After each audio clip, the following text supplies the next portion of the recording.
I was 24 when I gave up on college. Not because I wasn't smart enough. I had plans, big ones. But when Mom died and Dad fell into a bottle he never climbed out of, someone had to step up for Ethan. My little brother was just 16, still a kid with messy hair and a dream of becoming a doctor. He was fragile back then, too soft for the world. And I was the one who protected him, paid for his SAT prep, worked double shifts at the lumber mill to cover his tuition application fees. While my friends were partying and traveling, I was pouring concrete by day and managing night deliveries by truck. Every dollar I earned went into a savings account labeled Ethan's future. I didn't resent it. I was proud. I told myself I was building something bigger than myself, and I believed it. When Ethan got accepted to Stanford for pre-med, I cried. Legit tears, man. I worked extra hours to help him move out west, paid for his books, helped him buy his first used car. He called me Superman in a half-joking way, and I wore that like a badge. Samantha came into my life 2 years later. She was the nurse on call the night I ended up in the ER after falling from scaffolding. A hairline fracture in my wrist. But I still remember the way she wrapped the bandage. Gentle hands, that sarcastic smirk. She had depth, smart, grounded, funny. I fell hard and fast, and she did too. We married in under a year. Samantha was everything I'd ever wanted. Supportive. Driven. She encouraged me to leave the manual labor side of things and start my own small construction firm. I did. Slowly but surely, Walker & Sons Construction took off. I built homes, remodeled office buildings, and by year 5, I had crews under me and a steady cash flow. When Ethan graduated med school, I flew out to celebrate with him. Bought him a new laptop and helped cover his relocation expenses when he landed his residency in Chicago. I even offered him a spare bedroom in our house for a few months until he got settled. Samantha was warm to him. Too warm, maybe.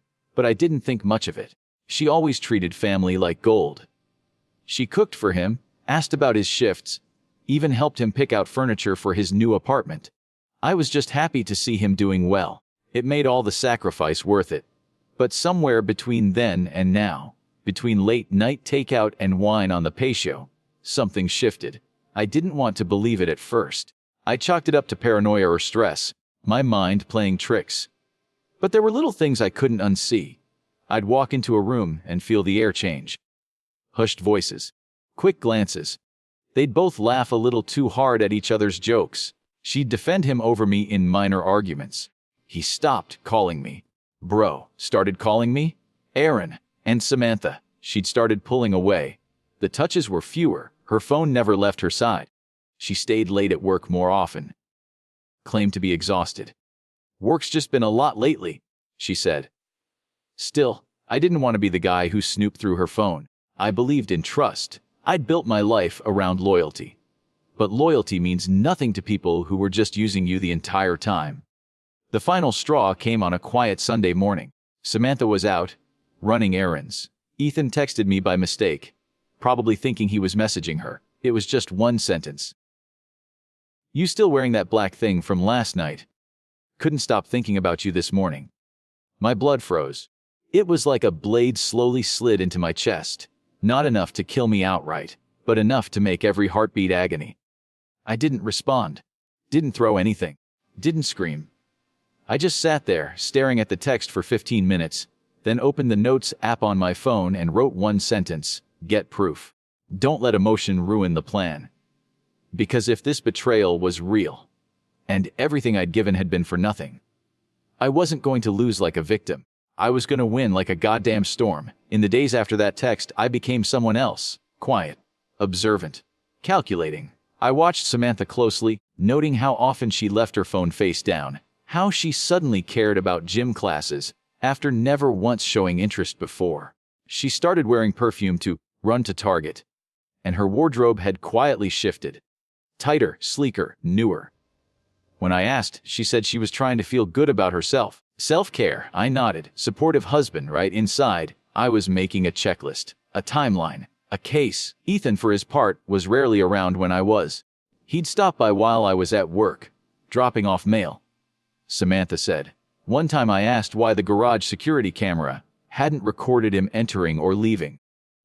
It's glitching again, she shrugged. I checked it that night. The footage had been erased. Only that day. Just that one day. My gut churned. The kind of feeling you get when you realize you're not paranoid. You're waking up. I didn't confront them. Not yet. That's what they expected. Drama. Rage. An outburst they could weaponize. No, I needed clarity. I needed them comfortable. So I played dumb. I cooked dinner. I kissed her on the cheek like always. When Ethan texted, I smiled and passed her the phone. Your brother-in-law's asking if we're free this weekend. She barely looked at me. Tell him I'll call him later. I smiled. Sure thing. I downloaded a voice recorder app and left an old phone plugged in under the couch cushions in the living room. I planted one more in our bedroom closet behind a shoebox she never touched. And just to be thorough, I synced her iPad, which she thought was disconnected, to my cloud storage. Within 2 days, I had hours of data, most of it mundane, but some clips burned. Clip 1 Friday night, Ethan's voice. Does he suspect anything? Samantha, laughing, please. Aaron still thinks you're his baby brother. He doesn't have it in him to doubt me. That's the problem. Ethan, you really think he'll just roll over in court? Samantha! With the right story, yeah, I've been planting the seeds. He's emotionally distant, overworks, barely talks anymore. I've even got my therapist backing the narrative. All we have to do is make him look cold. Ethan. And once the papers are filed, Samantha, we let him spiral. Then we clean up the pieces. That was the moment something inside me died. It wasn't just betrayal. It was calculation. Strategy. As if I were an obstacle, not a person. A hurdle to their next phase. I wanted to rage, to scream, but rage gives them power. Rage can be used against you. So instead, I went to work. I met with my lawyer, Angela Maxwell. Tough, brilliant, and ruthless. I handed her the audio, told her everything. She didn't flinch. We'll need to start separating your assets, she said. Quietly, you need to act like nothing's wrong.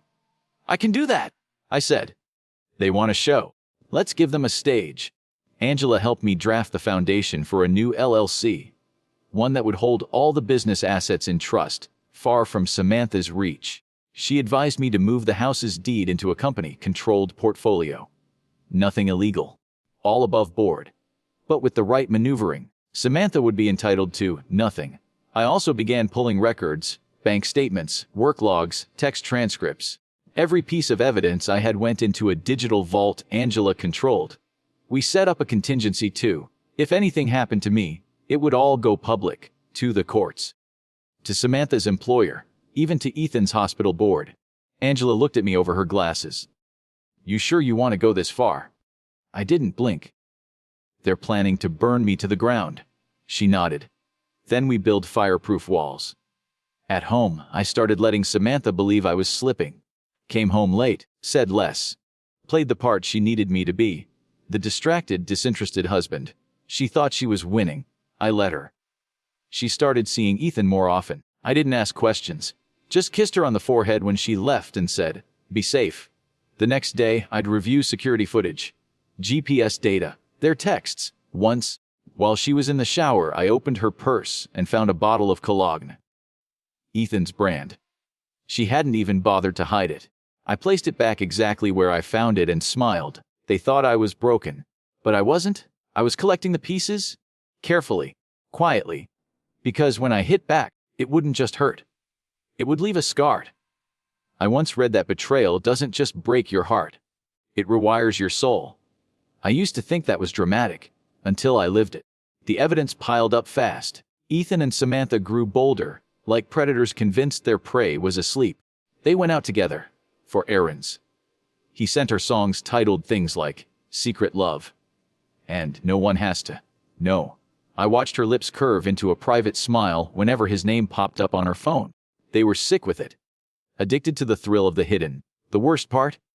I'd created this monster. I'd fed Ethan, housed him, lifted him up on my back.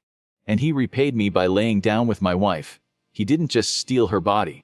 He stole my past, my present, and tried to erase my future. But I was done collecting tears. It was time to collect leverage. So I started digging deeper. The messages, the voice clips, the phone backups.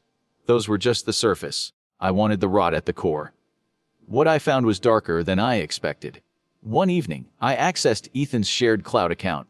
He'd logged in once on my home Wi-Fi a year ago, and I still had a backdoor saved in the router history. I opened his file archives expecting more of the same texts or maybe some photos. What I got instead were folders. Label it, Samantha. Paris trip Sam videos, legal docs. Legal docs. My heart sank. I opened it.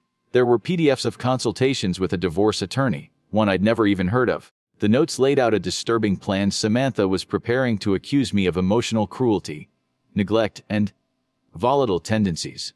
Ethan had promised to testify on her behalf. They were planning to file together after presenting a clean narrative, one that absolved them of the affair by framing it as a result of my emotional abuse. The file even contained a fake journal, entries, written by Samantha describing a cold, unfeeling husband who barely touched her, ignored her needs, and shouted often. I stared at the screen. They weren't just lying. They were manufacturing an entire alternate history. I printed every page, backed up every file, then sent it all to Angela, my lawyer, who called me at midnight. Jesus Christ, Aaron, she said. This is premeditated character assassination. I know. What can weaponize this? But you have to keep playing dumb. No sudden moves.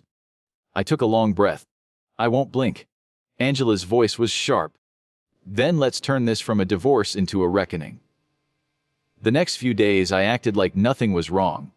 I kissed Samantha goodbye before work, asked Ethan about his new shift schedule like a proud older brother. But I was planning their funeral, reputationally speaking. I started recording our household interactions. Not just the shady stuff, but everything. Every dinner. Every lazy Saturday on the couch, every moment that proved we were still functioning. Every time she laughed at my jokes, every time I asked about her day with care. These were the moments that would contradict her cold husband narrative. Meanwhile, Angela had begun compiling witness statements from my crew, friends, even Samantha's cousin Claire, who'd once confided that she thought Sam had a thing for Ethan. When shown the evidence, Claire was stunned and more than willing to back me up. Jesus, I knew she was distant, she said. But I didn't know she was evil. We began setting legal traps. Angela filed paperwork to quietly transfer the house deed into my company's name, shielding it from divorce claims. The business accounts were moved to new LLCs. My personal bank account was emptied into trust accounts Samantha had no access to. I was building a financial fortress, every bridge they planned to burn. I was already 2 steps ahead, but I still needed one final confirmation, something public, something undeniable, and then the universe gave me a gift. It was a Tuesday afternoon. I left work early, said I had a dentist appointment. Instead, I parked a few blocks from Ethan's apartment and waited. At 3:47 p.m., Samantha pulled into the lot. She was wearing that black coat, the one Ethan had mentioned in his mistaken text. She didn't see me as she walked inside, punching in the code like she'd done it 100 times. I gave it 10 minutes, then followed. I didn't knock. I used the spare key Ethan had forgotten I had. I opened the door and walked in quietly, heart steady. I could hear soft jazz playing and the unmistakable creak of a bed frame. There they were, entwined, mid-movement, mid-betrayal. Samantha gasped. Ethan froze. No one said a word. I took one photo. Just one. Not to blackmail them. Not for revenge porn. Just to capture the truth. Don't worry, I said calmly. You can get back to it. I'll be out of your way soon. I turned and walked out. No yelling. No fists. No begging. Because the trap was already set. The evidence was filed. The strategy in motion.